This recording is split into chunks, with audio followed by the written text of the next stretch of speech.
ഞാനിന്ന് കുമ്പളങ്ങയുടെ ഇല തോരൻ വയ്ക്കാൻ പ്ലാൻ ഇട്ടു.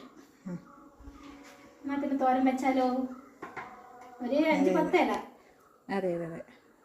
കഴുകി വൃത്തിയാക്കി കട്ട് ചെയ്ത് വെച്ചത്.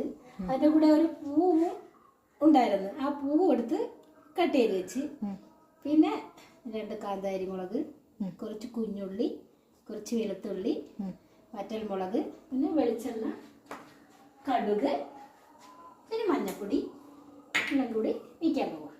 പിന്നെ ഞാൻ വയ്ക്കുന്നത് ഇരുമ്പ് ചീനിച്ചട്ടിയിലാണ് വയ്ക്കുന്നത്. അടുപ്പത്ത് വയ്ക്കും.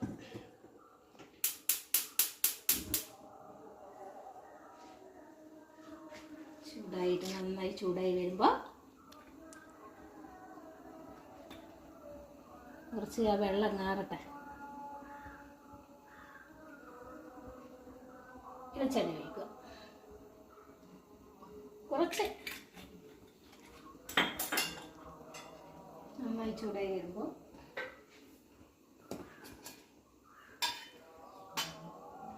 ഇത് ഏത് സ്റ്റൈല് തോരണ? ഇത് കണ്ണൂർ സ്റ്റൈൽ, കണ്ണൂർ സ്പെഷ്യൽ. കണ്ണൂരിൽ ഞാൻ ഇങ്ങനെയാണ് വെക്കുന്നത്. പിന്നെ ഞാൻ ആ ചോയ്സ് തന്നെയാണ് ഞാൻ അന്നും ഇന്നും ചെയ്യുന്നത്. കണ്ണൂർ ചോയ്സാണ്. കൊല്ലത്താണ് ഉള്ളത്, പക്ഷെ അന്നാണ് ഞാൻ ജനിച്ചു വളർന്നതൊക്കെ കണ്ണൂരാണ്. പിന്നെ കല്യാണം കഴിഞ്ഞ് വന്നപ്പോഴും ഇങ്ങോട്ട് വന്നത്. പക്ഷെ എങ്കിലും ഞാനെല്ലാം കണ്ണൂർ സ്റ്റൈലും വെക്കും, കൊല്ല സ്റ്റൈലും വെക്കും. അപ്പോൾ ഇത് ഞാൻ കണ്ണൂർ സ്റ്റൈലാണ് വയ്ക്കുന്നത്. എന്നുവെച്ചാൽ അവിടെ എന്ന് വെച്ചാൽ ധാരാളം പച്ചക്കറികളും ഇതൊക്കെ ഉള്ളത്. അപ്പം ഇലകളും ചീരയും ഒന്നും പറയണ്ട. അവിടെ കണ്ടം, വയല് കണ്ടെന്നൊക്കെ അവിടെ പറയുക.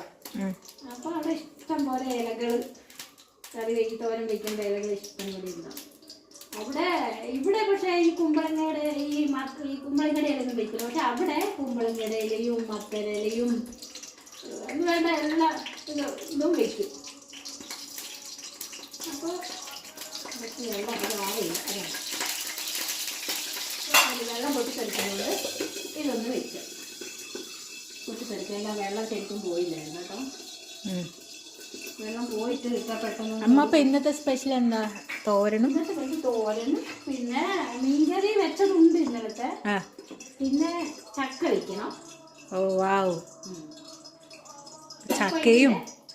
ചക്കയും ചോറും മത്തന്റെ അല്ലേ? മത്തന്റെ തോരനും സൂപ്പർ. കടുക് പൊട്ടി വരുക. അപ്പം അതിലേക്ക് കുറച്ച് വെളുത്തുള്ളി അരിഞ്ഞു വെച്ചിട്ടുണ്ട്. അത് പൊട്ടി വരുമ്പോൾ ഈ വെളുത്തുള്ളി കുറച്ച് പൊട്ടിയാൽ മതി, അധികം പൊട്ടിയത്തിലാവണ്ട. ഈ കടുക് നല്ലോണം പൊട്ടി വരുമ്പോൾ ഉണ്ടോ, പൊട്ടുന്നുണ്ടോ? അതിലേക്ക് ഈ വെളുത്തുള്ളി കുറച്ച് വരുമ്പോൾ അതിലേക്ക് വറ്റൽമുളക്. ഞാൻ എപ്പോഴും ഇരുമ്പ് ചീനിച്ചട്ടി തന്നെ വയ്ക്കാറ്. ഓ അതേ ടേസ്റ്റ് അല്ലേ? ഇരുമ്പ് ചീനിച്ചട്ടിയിൽ അത് വരുമ്പോൾ അത് വറ്റൽമുളക് കുറച്ചല്ലേ ഉള്ളൂ. നല്ലോണം ഇതായി വരുമ്പോൾ ഈ കാന്താരി മുളകില്ലേ, അത് അതിലേക്ക് ഇടാം. പിന്നെ കുറച്ച് ഒരു 2-3 കുഞ്ഞുള്ളി ഇട്ടായിരുന്നു, അതും കൂടി ഇതിലേക്ക് ഇടുക. നിറന്ന് വരും. കുറച്ച് ഇത് വരുമ്പോൾ അതിലേക്ക് ഇച്ചിരി മഞ്ഞൾപ്പൊടി. എല്ലാത്തിനും മഞ്ഞൾപ്പൊടി നല്ലതാണല്ലോ. ഈ മഞ്ഞൾപ്പൊടി ഞാനിവിടെ കൃഷി ചെയ്തുണ്ടാക്കിയ മഞ്ഞൾ പൊടിച്ചിട്ടുള്ള ഇതാണ്, നാടൻ മഞ്ഞൾപ്പൊടി. മഞ്ഞൾപ്പൊടിയല്ല, നമ്മൾ കടകളിൽ വാങ്ങുന്നത് മഞ്ഞൾപ്പൊടി എന്ന് പറയും, പക്ഷെ അത് മഞ്ഞൾപ്പൊടിയാണ്. ഞാൻ തന്നെ കൃഷി ചെയ്തുണ്ടാക്കിയ ഇതാണ്. കഴുകി ഉണക്കി പുഴുങ്ങി വെയിലത്തിട്ട് ആക്കി പൊടിച്ചത്. ഇനി ഇതിലേക്ക് ഉപ്പ് പൊടിച്ചത് തീർന്നു.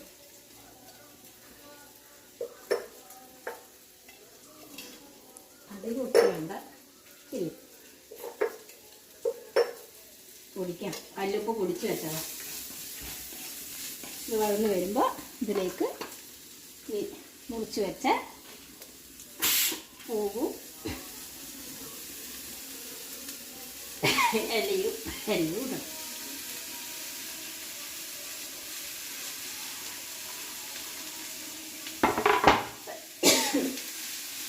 നല്ലോണം ഇളക്കിക്കൊടുക്കണം.